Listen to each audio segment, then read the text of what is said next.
मैंने जब 2 दिन पहले एक वीडियो बनाया था जिसमें मैंने आपसे कहा था कि आपको हमेशा ही ईएमआई पर घर लेना किराए से रहने के मुकाबले बेहतर रहता है, बढ़िया रहता है। तो बहुत सारे लोगों ने उस बात से एग्री किया था, लेकिन कई लोगों के दिमाग में एक डाउट भी था। उनको लगता है कि ईएमआई सेफ नहीं है। ईएमआई के साथ में बहुत सारी प्रॉब्लम दिखाते हैं, जैसे कि नौकरी चली गई तो क्या हुआ, या फिर काम एकदम से बंद हो गया, काम हो गया, इनकम कम हो गई तो फिर लोग क्या करेंगे। अब देखिए, सबसे पहले हम एक बात समझ लेते हैं कि आपको एक घर तो चाहिए। आप चाहे किराए के घर से रहें, चाहे आप अपने घर में रहें, चाहे किसी और के घर में रहें, आपको एक घर चाहिए अपने आप को रखने के लिए, अपने परिवार को रहने के लिए। अगर आपके पास घर नहीं है तो आप सड़क पर तो जाकर के अपने परिवार के साथ रहेंगे नहीं, और अगर सड़क पर रह रहे हैं तो फिर आपके कमाने का कोई मतलब नहीं है। फिर उस कंडीशन पे जो पिछले कई सालों से आप काम करते आ रहे हैं उसका होने का कोई मतलब नहीं। तो हम उस बारे में तो बात ही नहीं करते। अब घर, जैसा कि मैंने कहा, या तो आप किराए से ले सकते हैं या अपना घर खरीद सकते हैं। अपना घर अगर आप ईएमआई पर खरीदते हैं तो जो लोगों के दिमाग में इस वक्त सबसे बड़ा डाउट है कि अगर कोई ग्लोबल पैंडेमिक आ गया या फिर ग्लोबल प्रॉब्लम आ गई तो उस कंडीशन पे क्या होगा।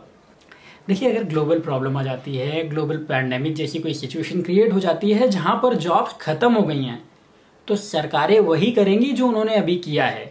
सरकारों ने बैंक्स को ये आदेश दे दिए थे कि आप अगले 3 महीने तक कोई ईएमआई नहीं लेंगे। फिर उसके बाद में इसी को 3 महीने और बढ़ा दिया गया। आई एग्री कि ब्याज बढ़ते रहा है, लेकिन बैंक्स ने आपको 6 महीने का एक मोरेटोरियम दे दिया कि 6 महीने तक हम आपसे कोई ईएमआई नहीं मांग रहे। 6 महीने आपकी ईएमआई बाउंस हो रही है तो भी आपको कोई फोन नहीं आएगा, आपकी क्रेडिट रेटिंग खराब नहीं होगी, आपको कोई नेगेटिव इंपैक्ट नहीं मिलेंगे, सिर्फ ब्याज एक्स्ट्रा देना होगा। तो यार, सड़क पर रहने के बजाय या अपने घर से बाहर निकल जाने के बजाय कम से कम एक्स्ट्रा ब्याज देना ज़्यादा अच्छा है। क्योंकि 6 महीने हम अभी नहीं देते हैं तो साल भर बाद में ईएमआई और दे देंगे, चलेगा, लेकिन कम से कम अपना परिवार सुरक्षित रहेगा। आपके परिवार को कोई आकर के ये कह नहीं सकता कि तुमने किराया नहीं दिया है 3 महीने से, घर खाली करके चले जाओ।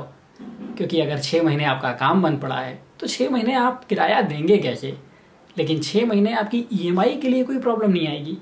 तो ये एक बहुत बड़ा प्लस पॉइंट है उन सभी के लिए जिन्होंने अभी घर ले रखा था, लेकिन उनके साथ में नहीं था जिन्होंने किराए से रहते थे। तो ये एक बात समझ लीजिए कि घर आपको सेफ्टी देता है, आपके परिवार को सेफ्टी देता है। तो सेफ्टी के लिए ईएमआई बेहतर है किराए के मुकाबले। और यहाँ बता दूं कि मैं किसी बैंक से एफिलिएटेड नहीं हूँ। किसी बैंक ने अब तक तो मुझे पैसे नहीं दिए कि भाई हमारी तारीफ कर दो। अगर कोई बैंक देगी तो फिर बात अलग है, लेकिन अभी तक नहीं मिले हैं। तो मैं किसी बैंक का नाम नहीं ले रहा हूँ। आप किसी भी बैंक से ईएमआई लें, वो हमेशा ही बेहतर रहेगी किराए से रहने के मुकाबले। ये एक फ़ायदा है। अब चलिए हम दूसरे फायदे की बात करते हैं कि मान लीजिए आपकी नौकरी चली गई किसी कारण से, सिर्फ आपकी नौकरी गई, ग्लोबल प्रॉब्लम नहीं है, सिर्फ आपके घर में प्रॉब्लम आई है, आपकी इनकम बंद हो गई। अब आप ईएमआई नहीं भर पाते हैं तो बैंक वाले आ करके आपको दरवाजा नहीं ठोकेंगे, आपसे ये नहीं कहेंगे कि घर खाली करके चले जाओ। बैंक वाले अगले 3 महीने तक सिर्फ आपको फ़ोन करेंगे। फ़ोन करके पहले इज्जत से आपसे कहेंगे, सर आपकी ईएमआई बाउंस हो गई है, पेमेंट कर दीजिए। आप कहेंगे, सर मेरे पास अभी पैसे नहीं है, नहीं कर पाऊंगा, अगले महीने कर दूंगा, इस महीने मेरी नौकरी चली गई, इस महीने मेरी इनकम नहीं हुई है। बैंक वाले चुपचाप आपका फ़ोन रख देंगे, वो आपको परेशान नहीं करेंगे। थोड़ा सा कहेंगे कि सर कर दीजिए, अच्छा रहेगा, नहीं तो आपके लिए नुकसान है, वो नुकसान है। आप कहेंगे, सर है ही नहीं मेरे पास पैसे, कहाँ से दूंगा, अगले महीने दे दूंगा, पक्का है, इस महीने और अगले महीने दोनों की ईएमआई एक साथ चुका दूंगा। बैंक वाले कुछ नहीं कहेंगे, आपका फ़ोन रख देंगे। दूसरे महीने भी यही होगा, दूसरे महीने भी आप ये कह सकते हैं। तीसरे महीने से वो आपको थोड़ा सा रूड होना शुरू करेंगे। हो सकता है दूसरे महीने भी रूड होना शुरू हो जाएं, लेकिन सिर्फ रूड होंगे, फ़ोन पे उल्टा सीधा आपसे बातें करेंगे। आप उनको फ़ोन पर सिर्फ अटेंड कर लीजिए और उसके बाद में वो आपसे ज़्यादा कुछ कहेंगे नहीं। आप उनसे कह दीजिए कि 10 दिन का टाइम चाहिए, 15 दिन का टाइम चाहिए, वो सुन लेते हैं। और 3 महीने तक आपको जरा भी हरास नहीं किया जाएगा, जरा भी परेशान नहीं किया जाएगा। 3 महीने के बाद में अगर आप ईएमआई नहीं चुका पाते हैं तो फिर आपको परेशान करना शुरू किया जाएगा, फिर आपको थोड़ा सा हरास करना शुरू किया जाएगा, फिर आपसे अपशब्द इस्तेमाल किए जा सकते हैं। बहुत ज़्यादा अपशब्द नहीं होंगे, पर टोन जो रहेगा वो रूड रहेगा, हार्श रहेगा। और उस जगह पर भी वो आपके घर नहीं आएंगे। वो घर आकर के आपसे ये नहीं कहेंगे कि पैसे दो, आपकी कॉलर पकड़ करके आपसे पैसे नहीं मांगेंगे। वो आपसे सिर्फ फ़ोन पर ही उल्टा सीधा बातें करेंगे, फ़ोन पर ही आपसे इस तरीके की बातें करते रहेंगे और 6 महीने तक ये सिलसिला चलता रहेगा। कह दीजिए मुझे कि आप 6 महीने तक कोई काम नहीं ढूंढेंगे।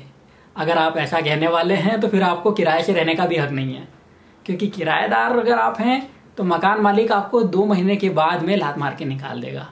2 महीने के बाद आपको मकान मालिक 3 महीने रख लेगा, उससे ज़्यादा आपको बिना किराए के रहने नहीं देगा।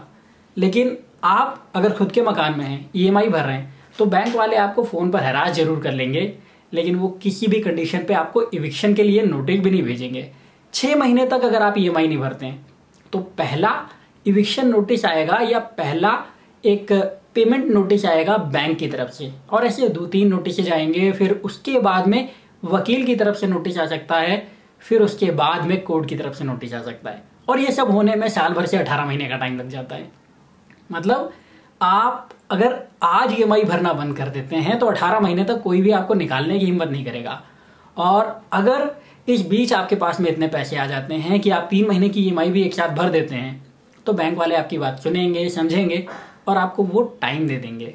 ब्याज आपको भरना पड़ेगा, बाउंसिंग चार्जेस भरना पड़ेंगे, सारे चार्जेस भरना पड़ेंगे, वो मना नहीं है, लेकिन आपको टाइम मिल जाएगा। मतलब कोई भी आपको आपके घर से आसानी से निकाल नहीं सकता। अगर आपने अपना घर खरीदा हुआ है, उसको EMI आप दे रहे हैं, तो ये जो डर है कि यार आज नौकरी चली गई तो मुझे कल कोई घर से निकाल देगा, वो चिंता करने की जरूरत नहीं है। जबकि किराए में ये चिंता हमेशा बनी रहती है। कई लोगों को एक चिंता ये भी रहती है कि अगर हमें कुछ हो गया तो फिर हम क्या करेंगे, ये घर की EMI कौन भरेगा, घर के पैसे कौन भरेगा, घर का कर्जा कौन भरेगा। तो उसके लिए भी आपको चिंता करने की जरूरत नहीं है। जो भी बैंक्स आपको लोन देती हैं वो आपसे एक इंश्योरेंस भी करवाती हैं आप ही के लिए।